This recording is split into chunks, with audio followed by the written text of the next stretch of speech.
What's good, peeps? Thanks as always for passing by the channel. Much appreciated. Hit that subscribe button if you guys are new. Before we start, I have a very interesting guest lined up for this week. Very interesting. Fingers crossed it all comes through. They have agreed to do it. We are looking at Friday. So hopefully the videos will be up Friday and Saturday, more likely Saturday. But yeah, looking forward to this one. Got loads of questions I want to ask this particular person. I don't want to let you guys know who it is, just because I want it to be a surprise. But you guys might enjoy this one, might enjoy it. All right, let's talk Daniel Dubois. Before we talk about his fight coming up and other things about Daniel Dubois, what do you think about the thumbnail? Do you think he will be a future world champion? I'm very split on it, just because this is boxing, right? You never know. I will say this, he's only young. What is he, 21, 22? So in my head, when I say that, I'm not thinking of next year. I'm not thinking of 2021. I'm thinking of like 5 years time. I know that sounds really far away, but he will only be, what, 27? He'll still be relatively young. So I'm thinking 5 years time, there's no Wilder, there's no Fury, there's no Joshua, there's no Usyk. There might not be no Ortiz, who knows, right? There's no Povetkin. I mean, all the top dogs are gone. I mean, even some of the younger breed that are coming through aren't young. I don't know how old Hrgovic is, but I'm guessing he's a few years older than Daniel Dubois. So, I mean, Daniel Dubois could be the man in 5, 6 years' time, just because all the guys that we consider a lot better than him now won't be here.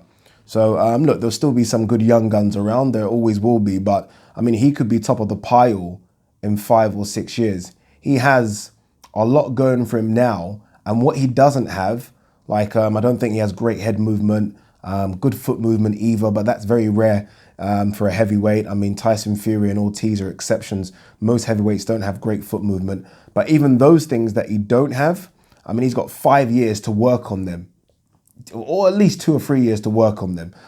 We know he's powerful, he's big, he's strong, he's built like a modern day heavyweight, and he can hit you and put you to sleep. Right, and I think what I like about him is that he doesn't mind getting involved. It's not a case of he's scared about his own chin. He will get involved. I think we saw that with, was it Latte, the Ghanaian he fought before he fought Nathan Gorman, was happy to fight fire with fire.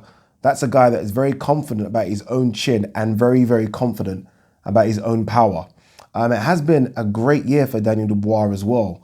Not only did he silence Nathan Gorman, that was a domestic showdown, right, between two highly thought of prospects, got rid of him super quick. He's the young British boxer of the year, British champion, will try and be Commonwealth champion on Saturday. And not only that, but what I really do like is that this will be his full fight this year. There's even talk about him, if he wins this one and wins it easy, so we're talking about a blowout in the first or second round, Frank Warren has said that he could put him on a December card as well. 5 fights in a year. I mean, that's unheard of. That's unheard of for... He's not a novice coming through. Novices coming through, yeah, standard, right? You fight 5 or 6 times because they put you in with 5 or 6 bums.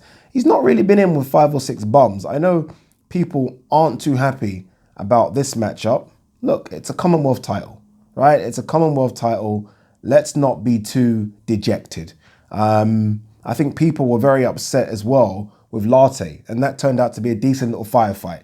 I mean, Latte, I hope I'm getting his name correct, Latte put on a better performance than Gorman, right? Everyone was super excited about Gorman and that showdown. Latte put a better performance on than him. So this guy, was it Ebenezer Tete, could easily do the same thing as well. I don't know if you guys watched the full sit down I did with Umar Ahmed from IFL TV, but I spoke about the fact that these Africans are very, very proud, right? They're not your Polish cab drive type fighters. They're very, very proud. They look at this as a huge opportunity, knowing that even if they lose but put up a good performance, there's a very good chance to get called back for other fights, right? For potential matchups against other heavyweights. So this guy will come to fight. He will come to throw down. He's not going to sort of get touched on the chin and vanish. He will get up and it will slug until he gets put to sleep, rather like Latte did. So look, I'm not too upset with the name. I like the trajectory he's going on. I like the idea of him fighting for Southern area titles. He's done that. He fought against, when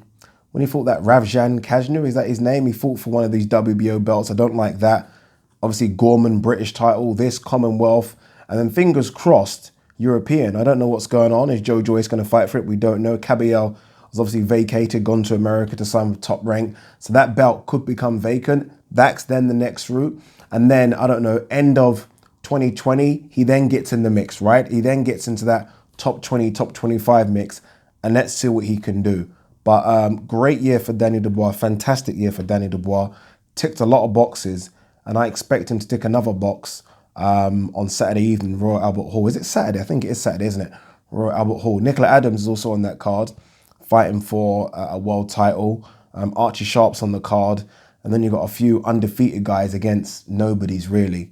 But it's not the greatest card. I have to admit, it's not the greatest card. But I guess there is a world title fight. There's a Commonwealth title fight. Archie Sharp's on there. And then a few unbeaten kids. I mean, it's a decent card, right? I think Royal Albert Hall is always a good venue as well. What do you guys think about Daniel Dubois? Future world champion?